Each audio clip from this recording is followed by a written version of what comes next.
শ্মশান শব্দটা যতবার উচ্চারণ করি ততবারই আমাদের কম বেশি সবারই হয়তো গাটা ছমছম করে ওঠে। কেননা এই সত্যি মিথ্যের দুনিয়ায় এই শ্মশানই হয়তো সবথেকে চরম বাস্তব, চরম সত্যি। তাই আমি আজকে এই ভিডিওর মাধ্যমে তোমাদের এই জুবলিঘাটা মহাশ্মশানের কিছু অলৌকিক শক্তি, কিছু অলৌকিক ক্ষমতা, নানান রকম তথ্য আমি তুলে ধরব, যা হয়তো এখনও অনেকের কাছে অনেকটাই অজানা। তাই তোমাদের বলছি, তোমরা ধৈর্য ধরে ভিডিওটা শেষ অবধি দেখো, তোমাদের ভালো লাগবে, অনেক কিছু জানতে পারবে।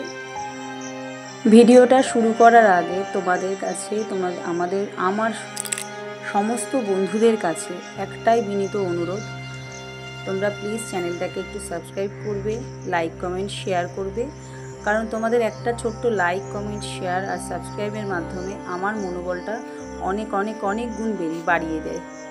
তো চলো বন্ধুরা, আমি ভিডিওটা শুরু করছি, তোমরা সাথে থেকো।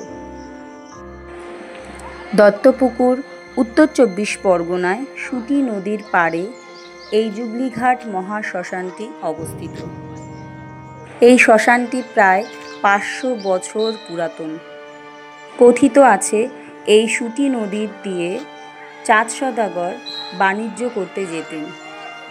এখনও ওই মৃতপ্রায় নদী খনন করলে জাহাজের ধ্বংসাবশেষ পাওয়া যায়। এই জুবলিঘাট নামকরণ করেছিলেন এক ইংরেজ সাহেব। আমরা মহাশ্মশানের গেটের পাশে, এই যে গেটটি তোমরা দেখতে পাচ্ছ, আমরা এখন সেখানে দাঁড়িয়ে আছি।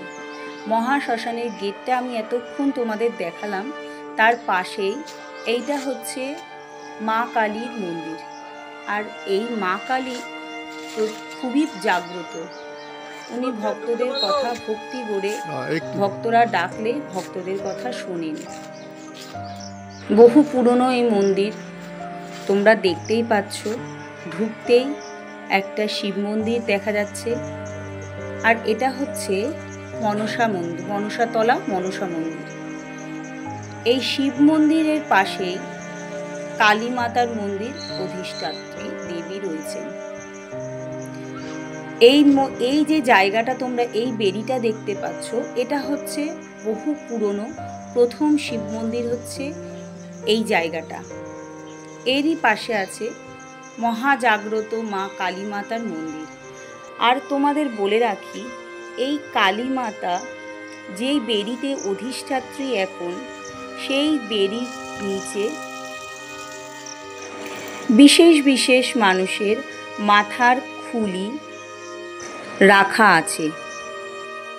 তবে তোমাদের বলে দিই, পূর্বে এখানে কোনো মানুষ, কোনো জনবসতি ছিল না। এখানে কেউ আসতেও পর্যন্ত ভয় পেত। দিন যত গড়িয়েছে, পরবর্তীকালে জনবসতি বাড়ার পরে এইখানে জনমানুষের সমাগম হয়েছে। এটাই সেই মায়ের মন্দির, যেটা আমি তোমাদের এতক্ষণ জানালাম।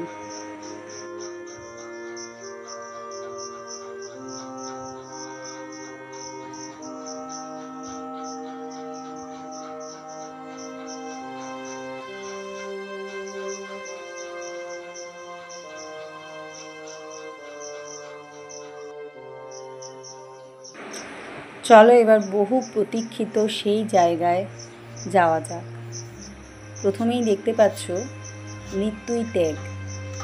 তবে তোমাদের আমি একটা কথা বলে রাখি, প্রথমে আমি যে গেটটা দেখিয়েছিলাম, সেই গেটের ভেতর থেকে সব দেহ আনা নেওয়া করা হয়। আর এখন আমি যে গেটের মধ্যে থেকে বেরোলাম, এটা হচ্ছে মন্দিরের প্রবেশদ্বার। প্রবেশদ্বার থেকে ঢুকে এইখানে শ্মশানের ভেতর আসা যায়। তবে এইখান থেকে কিন্তু কোনো শবদেহ আনা নেওয়া করা হয় না। এবার যেটা মূল বিষয়, সে কথাতে আসি। এখানে সৎকারের জন্য ধার্য করা আছে 401 টাকা, আর রুমের জন্য ধার্য করা আছে 700 টাকা। সমস্ত ফোন নাম্বার এই বোর্ডে দেয়া আছে, তোমরা দেখলেই বুঝতে পারবে। চারপাশে পরিবেশটা কেমন গা ছমছম থমথমে না? আশেপাশে মরার কাঠ সাজানো, শবদেহ দাহ করার সব কাঠ সাজানো, কোথাও চিতা জ্বলছে। এটা হচ্ছে মূল চিতার জায়গা, মূল চুল্লি যেটাকে তোমরা বলতে পারো। আর এই রাস্তাটা দিয়েই শবদেহ আনা নেওয়া করা হয়, যেটা আমি তোমাদেরকে প্রত্যেককে আমি প্রথমের দিকে বলেছি। আর এই যে দালান কোঠা করা যে চুল্লিটা তোমরা দেখতে পাচ্ছ, এটা কিন্তু প্রথমে ছিল না, পরবর্তীকালে এটাকে নতুন করে করা হয়েছে। পূর্বে এই জায়গার এই চুল্লির ঠিক পাশেই দাহ করা হতো। এই যে তোমরা দেখতে পাচ্ছ একটা খাটিয়া রাখা, কিছুক্ষণ আগেই একটা শবদাহ করা হয়েছে। আর এই সামনে যে পুকুরটা তোমরা দেখতে পাচ্ছ, এটা এক সময় অনেকটা বড়, অনেকটাই দীর্ঘাকারে একটা পুকুর ছিল। আর এই পুকুরে সুন্দর সুসজ্জিত শান বাঁধানো ছিল। বহু মানুষ এখানে শান্তির স্নান করতে আসতো। আর এইখানে এই যে শৌচালয়টা তোমরা দেখতে পাচ্ছ, এই শৌচালয়টা আগে ছিল না। পরবর্তীকালে এই শ্মশানের রক্ষণাবেক্ষণের দায়িত্বে যারা আছেন তারা এটাকে বানিয়ে দিয়েছেন। আর এই যে জায়গাটা তোমরা দেখতে পাচ্ছ বকুল গাছতলায়, এটা সকলের আর শববাহী যে মানুষরা আছেন সে মানুষদের বসার জন্য, আর তার পাশে শবদেহকে শায়িত করার জন্য সুন্দর করে একটা জায়গা করে দেওয়া আছে। এই সেই পুকুর যেটাকে আমি বলেছিলাম সুসজ্জিত শান বাঁধানো, কালে কালে এটা ভগ্নদশায় পরিণত হয়েছে রক্ষণাবেক্ষণের অভাবে। এই পুকুরের ওপাশে আছে সুতি নদী, যে কথা আমি এতক্ষণ তোমাদের জানালাম।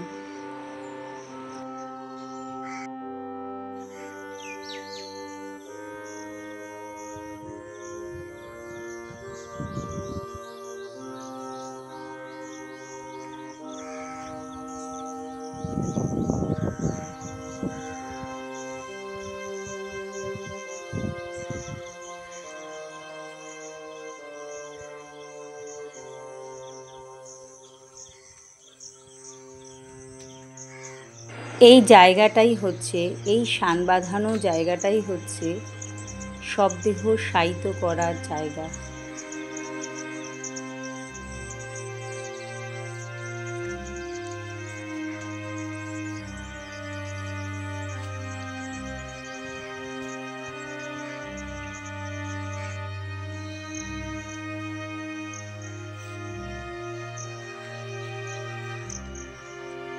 এখন যেখান থেকে আমরা বেরিয়ে যাচ্ছি সেটা হচ্ছে শবদেহ প্রবেশ করার পথ, আর মন্দিরের ঠিক পিছন দিকে আমরা এখন অবস্থিত, আমরা এখন রয়েছি।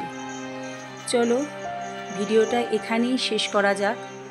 যদি ভিডিওটা আমার ভালো লাগে তাহলে প্লিজ আমার সাথে থেকো, আমার পাশে থেকো এবং চ্যানেলটাকে সাবস্ক্রাইব করে দিও, আর একটু ছোট্ট করে লাইক শেয়ার কমেন্ট করে দিও। তবে এখনকার মতো আমি বিদায় নিচ্ছি। Tata bye bye.